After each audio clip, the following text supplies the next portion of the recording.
Welcome back. North Korea reportedly detaining a U.S. citizen on Friday just as he was preparing to leave the country.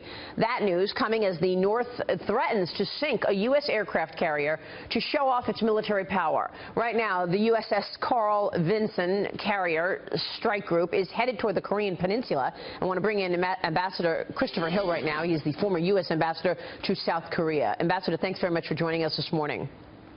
Pleasure. Your take on the current situation taking place out of the North?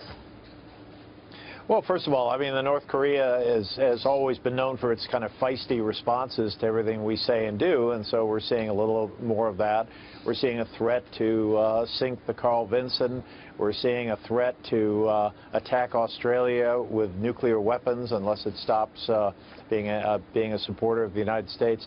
It's kind of an example of their customary charm, but it also speaks to the fact that they, even brutal dictatorships, have domestic audiences and public opinion. So I think a lot of this is for their own internal opinion. But what should we make of these provocations toward the U.S.? I mean, should we be worried about the military might of North Korea, given our aircraft carrier is close to the Korean Peninsula?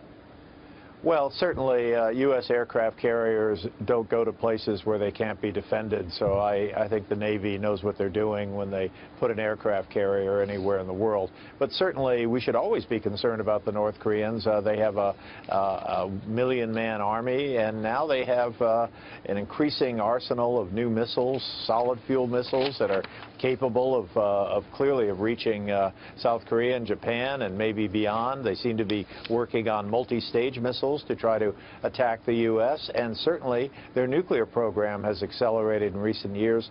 2 tests in 2016, another one that they are certainly signaling in the coming in this year as well. So there's a lot to be concerned about, and there's a reason why this whole issue has kind of moved up to the top of the charts. I think the Trump administration is basically doing the right thing, that is work harder with China, reassure our allies, South Korea and Japan.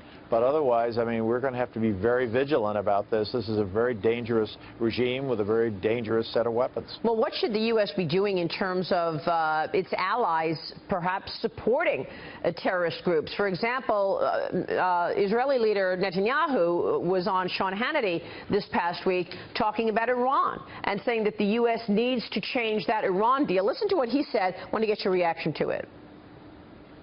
Vis-a-vis the deal with Iran, you know, I would, if I had to compress it to 2 words, repeal or replace. I think Washington has to decide its own position, but clearly one thing that has to be changed is to not let Iran have the best of all worlds, which is the worst of all worlds for Israel, and the Arab countries, the United States, the world. So what about that, Ambassador? I mean, the U.S. has been trying to court China as a way to, obviously President Trump has been courting the president of China as a way to get China to help rein in North Korea. But what about the Iran deal? What about other areas where the U.S. can make a difference in terms of stopping anyone supporting terrorism acts? Well, Prime Minister Netanyahu may be having some fun by referring to the Iran deal in terms that we talk about the health deal, health care repeal and replace. But I think he knows well that this is a multilateral deal. It's not just the United States. It's Britain, it's France, it's Germany, it's Russia, it's China, a lot of different countries involved. I think the Secretary of State, Rex Tillerson, said it best the other day. It appears that the Iranians are hewing to the letter of the agreement with respect to nuclear developments. But beyond that, in terms of their support for various terrorist groups, including Hezbollah, their continued support to the Assad regime, we have deep concerns about Iran. So I think it's going to be a very tough situation going forward. But I think as long as they hew to what they're supposed to do on the nuclear deal, I think the State Department under Mr. Tillerson has done the right thing to encourage recertification of this deal. But beyond that, we need to be very clear that Iran is misbehaving, continues to misbehave, concerns very much our Arab allies, and also is not a force for positive developments in this hideous place called Syria. So Again, I think the Trump administration is basically on target with Iran. I feel like the mother of all bombs dropped in Afghanistan a week and a half ago was as much a signal to ISIS as it was a signal to North Korea to show the U.S. is not backing down when it sees wrongs.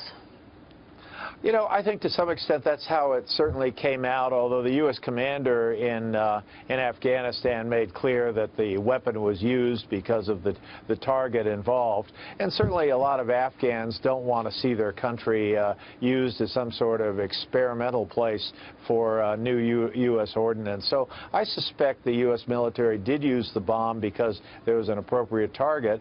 But if others take some lesson from it, for example, the North Koreans, who are rather infamous for digging their military structure deep into the ground, well, if they take a positive lesson from it, so be it. Yeah. Ambassador, good to have you on the program this morning. Thanks so much for weighing in.